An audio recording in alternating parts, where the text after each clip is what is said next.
Am I the a-hole because I didn't make sure my son has an inheritance? I, 55 male, have 1 biological child, 29 male, and 2 stepchildren, 16 male and 12 female. My wife's first husband was killed in an accident while on his way to work offshore. Her husband had a very large life insurance policy, of which she was the sole beneficiary. He traveled overseas at times, and one of the oil companies he sometimes worked for required it, so his employer paid for it. It was for £1 million with triple indemnity. She ended up with slightly over $5 million from that policy alone. They also had a smaller policy, which they paid for, worth nearly $1 million, of which she was also the sole beneficiary. She and her children received settlements from his company, and she also gets monthly Social Security survivor benefits for her children. She has all of this money invested and receives periodic payments from it. All of that is her separate property. My wife bought and maintains the house we live in with her separate money, so it is hers alone. We spend our salaries on our cars, living expenses, vacations, and things like that. About a month ago, my son mentioned that he was expecting that he'd get half of our house and her kids would each get 25% when we died. He also thought that I, and therefore he, was entitled to part of her separate property. I explained to him that the house is hers, paid for by income from her separate property, and that her children would inherit the house. I also explained that all of her investments are separate property and that I have no claim to them. He initially expressed concern for me in the event that I outlived her. She has granted me the right to use the house, and I would receive a monthly income from her investments, but her children would inherit the house and money after we both died. I explained that we keep our salaries separate. She pays 100% of the house and upkeep.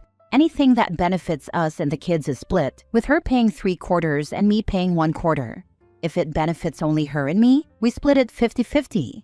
Sometimes she pays everything if it's something that is mostly for the kids' benefit. For example, if we go on a vacation, she'll pay for the accommodations and activities, and we'll just split the food. If you count all her income, salary, separate property, and Social Security, my salary is only about 20% of our combined income. He blew up and said that I should have insisted that we use our salaries to pay for the house, put it in both of our names, and made her spend her money on other expenses. He's very angry that I'm pissing all my money away on my stepchildren, and he currently isn't speaking to me and is refusing to come over at all during the holidays. Am I the a-hole for not negotiating with my wife to make sure he had a bigger inheritance? He will get something. He'll definitely get a whole life insurance policy, $25,000, and whatever cash I have in my checking account, usually a few $1,000s. Edited to add, my annual salary is about $60,000. Before I married my wife, I lived in an apartment and drove a 12-year-old car. My life is drastically different since I married her, but I like to pay my own way as much as I can. Now for the top comments. Your son sounds like an entitled little turd. Maybe suggest he makes his own way in the world and stop planning to use an inheritance he isn't getting. Absolutely. Even though OP didn't give a timeline, just going by the kids' ages, OP's wife and stepchildren weren't even in OP's life before his biological son was an adult. How could the son ever have come up with the delusion that his father could afford that house and that he'd inherit half of it, plus part of her other assets? We've been married for 5 years. I live in the UK, and in Scotland it's almost impossible to cut your kids out entirely, but in England, you can cut them out very easily. He is behaving like an entitled douche, and I'd be inclined, if you can, to introduce him to no inheritance at all. There is an a-hole in this scenario, OP. It just isn't you. We are in the US. Essentially, my wife owns the house we live in and pays all the upkeep with income from investments that are her separate property. I don't own any part of it and am not entitled to any part of it. She is leaving her property to her children. I am leaving my son nearly my entire estate. I just don't have much compared to my wife. I have a whole life insurance policy, my car, my checking account, and my personal belongings. I do specify that all household furnishings are left solely to my wife, except for a cedar chest that belonged to my grandmother. My wife paid for pretty much everything in the house anyway. I just didn't want there to be any question about whether the sofa was hers alone or ours. OP, do you not have any retirement savings? It doesn't change the not the a-hole judgment, but I'm a bit curious. It sounds a little like your wife could change her will or divorce you, and you'd be left in the cold with more or less nothing. Not saying she would, but it's a vulnerability that might be part of your son's legitimate concern, which vanished behind his entitlement once he heard you had assurances in your wife's will. I have a 401k. My son is the beneficiary of that too. I just don't really think of that as part of his future inheritance because I plan to use it when I retire. Next story. Am I the a-hole for refusing to share inheritance with sisters because they told me that it is a son's duty to take care of parents? I am a 30-year-old male with two elder sisters, aged 33 and 36.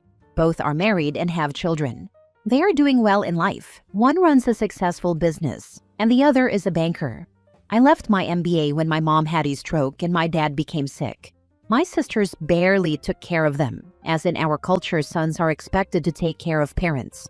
However, our parents invested equally in our education and marriage funds. They gave us equal opportunities, and my sisters' marriages were fully paid for by them. I had to leave my MBA and take a job nearby so I could take care of my parents.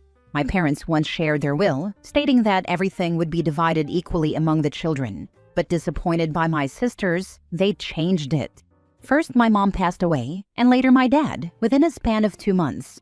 My parents were government officers, had great pensions, and saved well. When the lawyers finally revealed the will, they left me the house, which is very valuable as it is in the center of our city. They also left me their savings, which could cover my MBA again. However, I plan to attend a 3-year law school, which is very expensive, or study in Ireland for 2 years, as that degree is highly valued here. They did leave some money for my 3 nephews and nieces. They left some money, along with a small amount in American dollars, for my sisters so they couldn't challenge the will, less than $100 each. My sisters asked me to share the house sale proceeds and the money, which I refused. They involved extended family, and I simply asked where they were when I was taking care of our parents, ending my social life. My girlfriend left me, and I sacrificed my education. Now I am being painted as the bad guy within our close circle, while they were traveling overseas. I am refusing to change my stance, but some of my female friends said I should share with my sisters, and that it's misogyny on my part. My sisters told me they will cut me off. I love my nephews and nieces, and it saddens me to think of losing them, but they cannot blackmail me using them. Am I the a-hole? Not the a-hole. It was your parents' money to do with what they wanted. They wrote their own will and deliberately chose to leave your sisters out of it. Not uncommon when the kids don't step up when the parents are elderly and ill. Your parents did not want them to inherit. They did it to punish your sisters, and they left it to you as a reward for being there for them. So let the will stand and keep the money. You do not owe your sisters a share. I guess it wasn't the culture that said boys take care of parents. Parents repaid the gift the son provided. Not the a-hole. I agree. Keep the house and raise your family in it. Take a few years before getting married, because I doubt you are familiar with how dating is different now. Don't let anyone pressure you into marriage or a family. You lost your youth, and you need to take some time to have fun again. Go to the cheapest college you can with a good reputation. Don't blow all that money on something with little ROI. What you did for your parents was incredibly kind. It's time to live your life for you and not others, though. If people are okay cutting you out of their lives, you aren't that important to them in the first place. Not the a-hole. The sibling that is willing to take care of the parents should always get the bigger share. You sacrificed and you should be set right. It's only fair. Next story. Am I the a-hole for telling my in-laws that I don't care about the resale value of my house? I, 36 male, have a fully paid off house that I inherited 5 years ago from my uncle. He was actually my father's friend, but I always called him my uncle. I had known him since I was born, and he was one of the people I admired most in the world. He worked a hard job and lived life on his own terms. I once asked him when I was little why he wasn't married to a nice lady. He looked at my dad and said that he liked men, not ladies. My dad didn't say anything, so I asked why he didn't marry my dad since they liked each other. I still remember my dad laughing while beer poured out of his nose. My mom found the story hilarious when my dad told her. My uncle passed away in an industrial accident and left everything to me. I'm set up for life. I can't afford not to work. He wasn't rich, but I have no debts while working a job I love and find fulfilling. The house is a bungalow in an older neighborhood. My uncle kept it in fantastic shape, but it's a bungalow built in 1953, so it's dated. I don't care. It's free and clear, and my yard is massive. I have a garden that takes up the back corner and is bigger than most of my friends' entire backyards. I also have a heated double-detached garage with a workshop and all the tools I will ever need. In short, I'm covered for my housing needs, and I'm happy. The poop in the punch bowl is my in-laws. Every time they come over, they complain about my house like I'm on a TV show about fixer-uppers. They judge everything. The color of the tub, avocado green. The floors, original narrow hardwood slats. Basically every single thing you see people on renovation shows change, cover, or rip out. By contrast, my wife and I are happy. We can afford to take vacations without going into debt. We don't have a mortgage, so we can afford to replace our cars when the time comes. We are funding our retirement accounts at a decent rate. I'm not trying to humble brag, I am bragging. I miss my uncle very much, but I'm in a great position in life because of him. Another issue is that due to the housing crisis, my city has rezoned all the older neighborhoods for high-density infill. Every single house that sells here is torn down, and they put up duplexes, fourplexes, eightplexes, skinny houses, or gaudy McMansions. I know that if I ever sell, it isn't going to be a starter house for some young family. They won't be able to afford it. I've explained this to my in-laws constantly. They just don't get it. Her brother does real estate and keeps going on about all the upgrades we should do, like how putting in a new kitchen will keep developers from tearing my home down. Her parents take it as a personal failing that we aren't in debt paying for renovations and additions. They all live in a big house with a mortgage that all three of them pay because they needed a big new house. It's beautiful, but their utilities are like $1,600 a month. That's insane. They were over yesterday and got on us again. I told them that their opinions on our living situation didn't matter to me. My wife joined in on my side and told them to drop it because this is our home where we will raise our kids. She is ride or die. They all got huffy and said they just want the best for us. I responded that I would be willing to do whatever renovations they saw fit if they paid for them. No strings attached. Then they backpedaled and said we needed to pay for the things they want in our house. I just laughed and said no. They are upset that we aren't taking their wishes for us into consideration. Am I the a-hole for telling them I don't care about their opinions on our house? Not the a-hole. It sounds as if they should have been shut down long ago. Why are they still being invited over when they can't keep their opinions to themselves? Clearly, they'd be happier only seeing you at their home, where they can brag about how they can't afford to do anything except pay off their debts. Tell them they can come over when they can respect your choices. Otherwise, the door is too old to be opened for them. Putting in a new kitchen will keep developers from tearing my home down. What? No one is going to come tear your house down around you because you have an old kitchen. And if you ever sold it, it's out of your hands anyway. So what the what? Not the a-hole.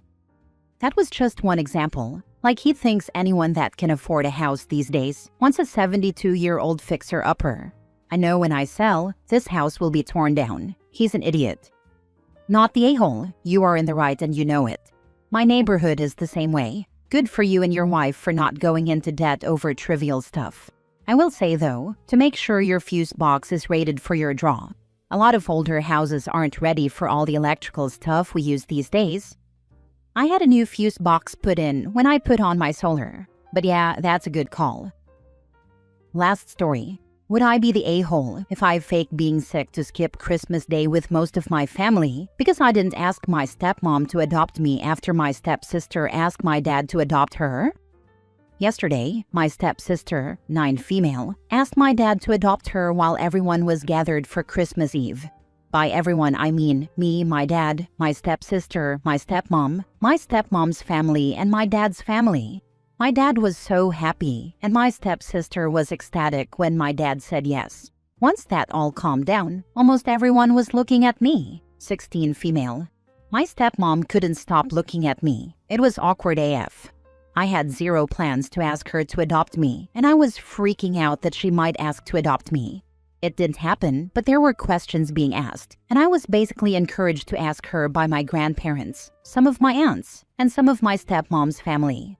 By the end of the day, I was so ready for it all to be over. When I wasn't in the room, I could hear people talking about me and telling my stepmom that I'd come around eventually and that I was such a bratty teenager for not realizing what I have in her. It made me want to cause a scene, but I didn't want to make the bratty teenager comment valid. But I was never going to ask my stepmom to adopt me. It would never be something I want. I don't see her as my new second or extra mom, or my mom at all. I don't love her. I'm not that close to her. She never became my parent in my heart or my head. The only reason I call her my stepmom is out of respect, and because I love my dad and he loves her, and he wants us to be a family. My dad and stepmom know how I feel. It was talked about one-on-one and in therapy. My stepsister is different because she was so young and doesn't remember her biological dad. But I knew my mom, had a relationship with her, and had her in my life until I was 9. And I've said it before, nobody new will come in and take on the motherly role in my life. I just know the adoption stuff isn't over though. I know it'll be talked about again today, and I know everyone is going to be watching me and willing me to ask her. I want no part of that, so I'm considering faking sick so I can stay home. My dad will be upset because I figure he might see through me, but I don't think anyone else will. Would I be the a-hole if I do that? Take a mental health day. Tell them you are not feeling good. This is how I survived my childhood. I am still known as the kid that was sick every holiday. No people, I'm just avoiding all the drama. I think your stepsister was put up to asking your dad about adoption by your stepmom. I can't imagine a 9-year-old coming up with that concept on her own and expecting as a result that you would ask for the same.